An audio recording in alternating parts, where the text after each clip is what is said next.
E se você tivesse vários animais mutantes como amigos, mas após abandoná-los, eles criaram uma raiva tão grande que decidiram caçar você e todos à sua volta, o que você faria? Com certeza a primeira coisa seria deixar o like e se inscrever no canal. Aqui é o Drake, e nesse vídeo do Derrotando Filmes, iremos acompanhar o Christopher tentando sobreviver a essas criaturas malignas, e eu vou apontar os erros cometidos, o que você não deveria fazer, e tentar tomar as melhores decisões para derrotar os animais mutantes em Ursinho Pooh Sangue e Mel 1 e 2. Essa história não tem um final nada feliz. Há muito tempo atrás, na floresta de 100 acres, um garoto chamado Christopher, que vamos chamar de Chris para ficar mais fácil, encontrou alguns mutantes escondidos na floresta. Aquelas criaturas só podiam ser abominações da natureza, mas em sua inocência o garoto resolveu ajudar aqueles seres. Ele levou comida para eles por anos e se tornou extremamente importante para os mutantes. Porém, anos depois, Chris cresceu e teve que abandonar seus amigos para fazer faculdade. Então o inverno chegou, deixando as criaturas sem comida. Por conta disso, os moradores da floresta passaram fome, e quando estavam perto de bater as botas, Pooh teve uma ideia macabra. Para que o grupo sobrevivesse, eles tiveram que devorar a carne de um dos seus amigos mais queridos, e esse foi o fim do burro Ló. Com isso, tomados pelo ódio dos humanos e o trauma do ato que fizeram, aquelas criaturas ficaram loucas. E isso fez eles nutrirem um ódio imenso por humanos, principalmente por Chris, já que seu amigo só morreu por culpa do garoto tê-los abandonado. E aí o grupo fez um pacto. Eles renunciaram à sua humanidade e decidiram nunca mais falar. Bom galera, se esses mutantes já estavam vivendo na floresta antes mesmo de conhecerem o Christopher, eles já deviam ter uma forma de sustento, e não precisavam ter acabado com o burro. Afinal, florestas têm muitas frutas e animais menores que podem ser caçados. Pensando no bem-estar dos seus amigos a longo prazo, Chris poderia ter levado sementes e ensinado aquelas coisas a plantar, ou até mesmo contar a alguém sobre aquelas criaturas, já que não é comum ter mutantes em florestas normais. Ali perto poderia muito bem ter um vazamento químico, ou alguma fábrica descartando conteúdo tóxico na floresta, resultando nessas abominações. Assim, o controle de animais e cientistas poderiam pegar os seres para estudá-los e tentar descobrir o que criou as mutações. Nesse período, os animais teriam abrigo e comida, e não seriam abandonados. Provavelmente não seria a melhor vida possível, mas é melhor que ingerir o amiguinho, né? 5 anos se passaram desde aquela história, e Chris já estava bem mais velho e estava quase se casando com Mary. Mas antes de fazer isso, ele tem a péssima ideia de levar a garota até a floresta dos 100 acres para apresentar seus antigos amigos, e mostrar que não estava mentindo ou inventando tudo que tinha vivido por anos da sua vida. Afinal, Chris contava histórias sobre Pooh e os outros para sua noiva, mas ela não acreditava nelas, pois Chris sempre foi criativo e poderia muito bem ter inventado esses amigos imaginários. Mas mesmo assim, Mary foi com ele até a floresta para apoiá-lo. Só que para a surpresa de Mary, o rapaz acaba encontrando a antiga casa onde viveu com seus amigos, mas ela estava diferente e tinha sangue em um dos jarros de mel. Preocupado com Pooh, o rapaz decide entrar mais a fundo na floresta. Porém, Mary não queria fazer isso, pois estava com medo de ter algo que poderia feri-los. Mas o jovem pede que ela não se preocupe, pois conhecia o pessoal e sabia que eles eram inofensivos. Os dois seguem até a antiga casa de Pooh, e Chris abre a porta chamando pelo seu amigo urso. Mas enquanto exploravam o local, Mary encontra um desenho que um dos seres tinha feito finalizando Chris. Isso deixa o casal preocupado, mas antes que pudessem sair dali, eles ouvem alguém se aproximando e decidem se esconder. E aí uma criatura entra na casa e decide dormir um pouco,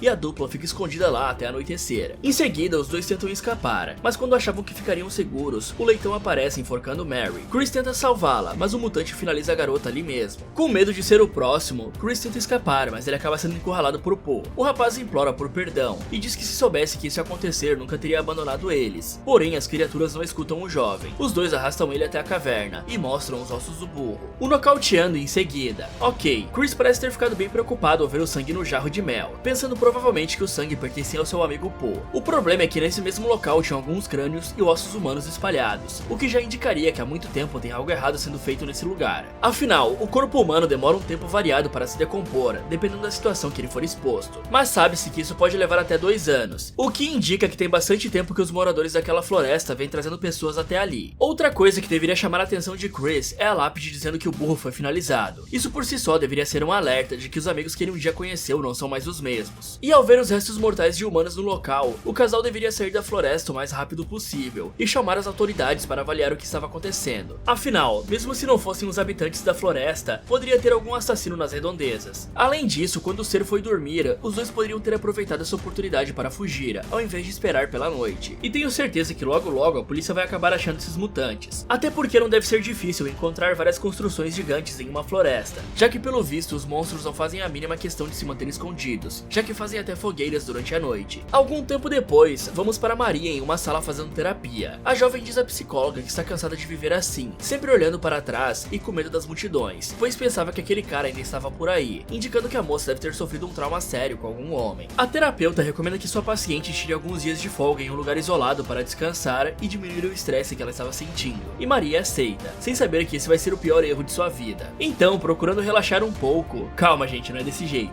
Maria chama algumas amigas para ir até uma cabana no meio da floresta curtir alguns dias só com as garotas. Porém, no caminho, a jovem acaba parando em uma espécie de oficina mecânica. Ela pergunta ao mecânico onde poderia conseguir gasolina, pois as bombas do lado de fora pareciam estar quebradas, e o cara fala que tinha uma estrada a 3 km dali. A jovem agradece a informação e acaba esbarrando em Charlene na hora de sair. Quando finalmente chegam na cabana, Jess começa a recolher os celulares de todas as amigas, pois queria que o grupo aproveitasse esse momento para entrar em contato com a natureza. E Lara parece não gostar muito dessa ideia, mas acaba aceitando por livre e espontânea pressão. As garotas começam a reclamar que Tina ainda não tinha chegado, e acham que ela não irá aparecer. Porém, o que as meninas não sabiam era que Tina estava perdida próxima da floresta dos 100 acres. A ruiva tentou ligar para elas, mas não conseguia, já que todas guardaram seus celulares. Sem saber se estava no lugar certo, Tina decide entrar na floresta enquanto tenta ligar para suas amigas novamente. Só que ela é surpreendida por Paul, que vai correndo até a garota. Tina foge em direção ao que parece ser uma antiga madeireira. Ela se esconde atrás de um triturador, e o urso parece não ter visto a jovem. Mas quando ela sai do esconderijo pensando que aquela coisa foi embora, Tina é surpreendida por Paul, que finaliza a moça de uma forma brutal, e usa o triturador para fazer um fatality na garota. Bom, nessa altura do campeonato, deve ser impossível que as pessoas de todo o país ainda não soubessem que está ocorrendo uma onda de desaparecimentos perto dessa floresta. Portanto, alugar uma cabana nas proximidades é uma péssima ideia, pois isso poderia nos tornar uma vítima potencial desse urso do capeta. Com certeza, o preço da locação dessa cabana deveria ser extremamente barato por conta das notícias que rodeavam o local, e geralmente isso é um sinal de golpe ou até mesmo outras coisas. E aqui, se elas tomassem um golpe, seria até melhor, já que a outra alternativa vai ser bem mais dolorida. Além disso, se as moças sabiam que Tina ainda não tinha chegado, mas que ela já estava a caminho, elas deveriam esperar que a garota chegasse antes de desligar os celulares. Afinal, há pouco tempo atrás, Maria estava falando com ela no telefone, e Tina disse que estava a caminho, mas tinha um péssimo senso de direção. Fora que descer do carro no meio de uma floresta onde aconteceram vários desaparecimentos, ao invés de voltar para o carro e procurar o caminho certo, é uma ideia muito estúpida. E é impressionante que Maria não tenha mandado o endereço da cabana por escrito para suas amigas. Isso facilitaria muito para achar o caminho até a cabana. Não é muito difícil usar o GPS, né galera? E também deveriam existir placas indicando o local. Quando a ruiva entrou na madeireira, ela poderia ter procurado alguma coisa para se defender, ao invés de apenas se esconder. Tenho certeza que deveriam ter algumas barras de ferro enferrujadas por ali, e assim que estivesse armada, ela poderia tentar um ataque surpresa contra o Paul. Voltando para a cabana, vemos que Alice fez uma surpresa muito romântica para sua namorada, mas Zoe parece não ter gostado muito, pois achava que ainda era muito cedo para isso. E enquanto suas amigas estavam conversando na sala, Lara aproveita para pegar seu celular, e em seguida ela se reúne com as outras meninas, pois Maria finalmente decidiu se abrir sobre o terror que viveu há algum tempo atrás. A jovem conta que inicialmente só reparou em algumas coisas estranhas, como cadeiras de jardim perto de sua janela e pegadas no quintal, mas achou que eram apenas coisas de sua cabeça. Até que em uma noite, quando estava voltando para seu quarto, ela percebeu que tinha algo errado. A garota foi até sua janela ver se estava acontecendo alguma coisa em seu quintal, e viu uma pessoa observando ela pela janela. E com um susto, o cara acabou fugindo. A jovem até chamou a polícia, mas os oficiais não fizeram nada. Depois desse susto, as coisas ficaram bem por um tempo, até que o homem decidiu fazer algo ainda pior. Ele invadiu a casa de Maria e tentou tocá-la, mas a moça acordou gritando e chamou a polícia. O maluco foi preso, e em seu computador encontraram um monte de fotos de Maria. A moça conta que demorou muito para superar isso, mas que estava lidando bem com as coisas até agora. E mal sabe ela que as coisas vão piorar bastante daqui pra frente. Bom, essa situação é bem complicada, mas pode ser evitada. Ao perceber que tinham passos em seu quintal que não foram deixados por ela, a garota deveria imediatamente colocar câmeras de segurança dentro e fora de sua casa. Assim ficaria mais fácil saber quem está entrando em sua propriedade, os horários que essa pessoa vai até lá e quanto tempo ela fica no local. Em seguida, Maria deveria ficar atenta a veículos que ficam parados perto de sua residência. Claro que os carros podem ser dos seus vizinhos, mas bastaria perguntar a eles se perceberam algum carro ou moto de alguém desconhecido parando naquela rua frequentemente. O próximo passo seria arrumar um sistema de segurança melhor, ou travas eletrônicas para as portas e alarmes de segurança. E para quando estiver andando na rua, também não seria uma má ideia ter um botão do pânico para caso o stalker parta para a agressão. Afinal, esses aparelhos emitem um sinal de socorro para as autoridades da área, e não emitem som algum que o atacante possa escutar. A última coisa que poderia ser feita é adquirir uma arma para se defender. Afinal, na Inglaterra existe o porte de armas para civis. Não é igual nos Estados Unidos que vende uma pistola em toda a padaria. E acho que isso seria bem útil, já que a maioria dos policiais de lá não usam armas de fogo. Se for muito difícil a aquisição de uma pistola, ela poderia pegar um spray de pimenta ou um taser para ter como se defender. Caso ela se sinta insegura, mesmo fazendo tudo isso, ela poderia se mudar para a casa de seus pais, parentes ou amigos de confiança até que a situação se resolva. Já que se prevenir numa situação dessas é muito importante, ainda mais quando você não sabe as intenções de quem está te observando. Vamos agora para Christopher, e podemos ver que ele foi poupado pelo o urso do capiroto. Mas pelo visto, Pooh fez isso apenas para poder torturar o cara e fazê-lo pagar por ter abandonado seus amigos na floresta. O rapaz implora por misericórdia, dizendo que precisou ir embora, mas que amava Pooh e os outros. Isso mexe com a cabeça do urso, que começa a se lembrar de quando Christopher Robin ainda era uma criança, e até chora ao perceber o que tinha se tornado. Por causa disso, Pooh surta quebrando várias coisas, e volta a ferir o cara lhe dando vários golpes com o que parece ser a crina do burro. Em seguida, ele joga o que sobrou do corpo de Mary ao lado de Chris, apenas para afetar sua cabeça, e decide usar o líquido vital da mulher para dar um banho em Chris. Em seguida, o urso vai até a floresta descartar o esqueleto de Mary, até que começa a ouvir uma música. Ele segue o som até a cabana onde as garotas estavam, e encontra a Lara tirando várias fotos na jacuzzi. Quando a garota vai ver como as fotos ficaram, ela percebe um esquisitão no fundo, e sai da água perguntando se ele era o Stalker que ainda estava seguindo sua amiga. Porém, como Lara não vê ninguém, a moça apenas ignora e volta para a jacuzzi. Obviamente isso dá errado, e ela é levada pelos mutantes. Quando Lara acorda, ela se vê amarrada e amordaçada. Nesse momento, Leitão pisa na garota e Pooh usa um carro para finalizar a moça. Bom, ficar de costas após ver um maluco atrás de você é uma decisão extremamente estúpida. Afinal, não tem como saber qual é a intenção do cara. O que a garota deveria ter feito era voltar para casa imediatamente e pedir para suas amigas trancarem tudo. Depois, as garotas deveriam ligar para as autoridades e contar que estavam na floresta dos 100 acres. E tenho certeza que por causa dos inúmeros desaparecimentos, eles iriam muito mais rápido até ali. Enquanto esperavam as autoridades, elas deveriam se armar com alguma coisa, como facas de cozinha, e ir até algum cômodo seguro onde poderiam barrar as portas e esperar a polícia. Indo até as outras garotas, vemos que Maria e Jazz escutaram os gritos de Lara e voltaram até a cabana, ficando aterrorizadas ao ver o corpo da amiga. Elas percebem que a porta da frente estava aberta e entram na casa procurando as outras amigas, e encontraram elas nas escadas. E aí as garotas percebem que tinham escrito "saiam daqui" com sangue do lado de fora, e decidem que precisavam chamar a polícia e procurar alguma arma. Elas andam pelo corredor da casa e avistam Pooh do lado de fora. Com isso, as meninas percebem que eles na verdade estavam procurando um jeito de entrar. Por isso, Alice e Zoe vão até a cozinha procurar algo para se defender, e Maria começa a surtar com toda a pressão, achando que era seu Stalker novamente. Quando o casal volta, elas pedem que Maria se acalme, pois aquela coisa com certeza não era seu perseguidor. Nesse momento, elas se lembram que Lara foi para a piscina pela porta dos fundos, e entram em pânico, pois sabiam que a garota poderia ter deixado a porta aberta. Elas correm até a piscina, tentando chegar até os fundos, porém elas são atacadas pelo Leitão, que dá um golpe em Alice, deixando a moça inconsciente. Com um susto, Zoe cai na piscina, e antes que o porco finalizasse sua namorada, Zoe chama o mutante de aberração, e isso deve ter ofendido muito ele, já que o Leitão desiste de finalizar a garota para tentar finalizar Zoe. Ele inicialmente tenta acertar a jovem com algumas correntes, mas quando vê que isso não daria certo, ele entra na piscina com sua marreta. A moça até tenta escapar, mas não é rápido o suficiente e é finalizada. E Alice acaba vendo essa cena, antes de ficar inconsciente novamente. Bom, sair sozinhas pela casa sabendo que tem assassinos tentando entrar é uma ideia bem burra, até porque mesmo se elas trancarem a porta, ainda seria muito difícil defender a casa inteira, justamente por ela ser muito grande. Fora que quando as garotas chegaram, elas viram um carro parado na frente da casa, e o veículo parecia estar ligado, portanto elas poderiam sair dali dirigindo o mais rápido possível. E mesmo se aquele carro não estivesse com a chave na ignição, elas vieram dirigindo, então era só chamar as outras duas, entrar no carro delas e vazar dali. Quanto a Zoe, podemos ver que o Leitão bate com as correntes na água várias vezes, portanto ela poderia tentar pegar as correntes e usar como arma. E quando o monstro entra na piscina, ela só precisava nadar até a outra borda, subir e dar a volta na piscina. Assim ela poderia pegar as correntes e tentar acertar um golpe no mutante, ou pegar sua namorada e sair dali. Afinal, o Leitão não ia conseguir sair rápido da piscina por conta da resistência da água, e até os golpes do Leitão na água teriam menos força, e se ela mergulhasse para sair, com certeza não seria acertada pela marreta. Voltando a Maria, quando a garota finalmente se recupera do choque, ela se lembra que tinha trazido uma arma para a cabana, e aí as duas vão até o seu quarto e encontram um revólver. Maquinada, Maria fica mais confiante em andar pela casa, e consegue ver o Pooh caminhando no andar de baixo. De repente, eles ouvem alguns barulhos, e o urso vai até a área da piscina. As garotas seguem ele e encontram o corpo de Zoe, porém elas nem têm tempo de se recuperar, pois as duas veem Alice sendo levada pelos mutantes. Então a dupla segue os monstros pela floresta, mas Maria evita atirar neles com medo de acertar a amiga. Vai que ela tem a mesma mira da guarda florestal do urso do pó branco. Mais tarde, quando Alice desperta, ela se vê amarrada e percebe que Pooh estava ali encharcando sua cara de mel. E vendo que Alice acordou, Pooh vai até a jovem e bate nela até que a garota fique inconsciente novamente. Mas assim que ele sai, suas amigas aparecem para ajudar. E depois de libertar Alice, o trio escuta um grito e descobrem que tinham outras pessoas presas ali. Elas começam a explorar o local e acabam encontrando o Christopher. Quando notam que o cara ainda estava vivo, elas libertam ele, até que as moças escutam outro grito. O rapaz conta que uma garota foi trazida pelos monstros há pouco tempo, e as três vão em direção à moça para ajudá-la. Bom, é impressionante que numa situação de perigo dessas, alguém esqueça que tem uma arma. E falando em arma, por que Maria pegou um trambolhão desses que tem um coice gigantesco? Provavelmente um tiro com essa coisa coisa seria o suficiente para jogar essa garota para trás. Pegar uma arma menor, mais leve para seu porte físico ajuda muito no manuseio e facilita para dispará-la. Por falar em disparar, Maria não atirou nos mutantes porque eles estavam muito perto de sua amiga. Porém antes ela estava em uma posição muito boa em cima das escadas e ficou olhando o urso andar de um lado para o outro sem atirar, sendo que poderia ter acabado com o Pooh ali mesmo. E quem estava carregando Alice era o urso, portanto a garota ainda poderia atirar no leitão tranquilamente. Afinal, para se usar uma arma na Inglaterra, deve-se primeiro fazer um curso para aprender a manuseá-la, e tenho certeza que se Maria se concentrasse, ela conseguiria acabar com o porco tranquilamente. Assim que chegam até a moça, elas percebem que a mulher sofreu bastante nas mãos daqueles seres. Charlene conta que foi aprisionada ali pelo leitão, e que tentava falar com os dois às vezes, pois já tinham ouvido os dois falando um inglês meio quebrado, como se não soubessem falar direito. Mas sempre que tentava conversar com o leitão, o mutante lhe batia. Então a mulher implora por ajuda, e as jovens tiram ela dali o mais rápido que conseguem. Porém, quando Charlene se olha no espelho e vê o que fizeram com seu rosto, ela surta e pega a arma de Maria, dizendo que só iria sair dali depois de finalizar o leitão. A loira sai andando pelo local e gritando pelo porco, até que ela dá um tiro e consegue chamar a atenção do mutante. O problema é que a arma não tinha mais munição, deixando a mulher à mercê dos mutantes. Nesse momento, Pooh aparece e imobiliza Charlene. Em seguida, o urso joga mel em sua face e deixa o leitão terminar o trabalho. E vendo essa cena, as garotas acabam fazendo barulho e chamando a atenção dos monstros. Maria e Jess fogem dele, mas Alice fica parada e Pooh não vê a garota. Então Alice percebe que tinha uma marreta ali perto e usa essa ferramenta para deixar o leitão inconsciente. A jovem prende um monstro com as mesmas correntes que ele usou em Charlene e começa a castigar o mutante por tudo que ele fez, lhe dando uma marretada por cada pessoa que ele feriu. Bom, Charlene parece nem ter tentado escapar, isso porque não tinha nenhum cadeado nas correntes, e as cordas pareciam bem gastas e mal amarradas. E Maria deveria segurar melhor essa arma, já que ela deixou Charlene desarmá-la facilmente. E quando Charlene quis bancar a Vingadora, as três poderiam simplesmente ter abandonado aquela estranha como distração e voltado para a cabana para chamar as autoridades ou escapar. Afinal, agora elas sabiam exatamente onde era o esconderijo dos mutantes e poderiam levar os oficiais até lá. Já Charlene, ao invés de andar por aí gritando, a mulher teria muito mais chance de finalizar o mutante se tentasse um ataque surpresa, se esgueirando silenciosamente e pegando o porco por trás. Além disso, pelo que deu pra ver, tinha apenas uma munição no revólver, o que não faz sentido algum,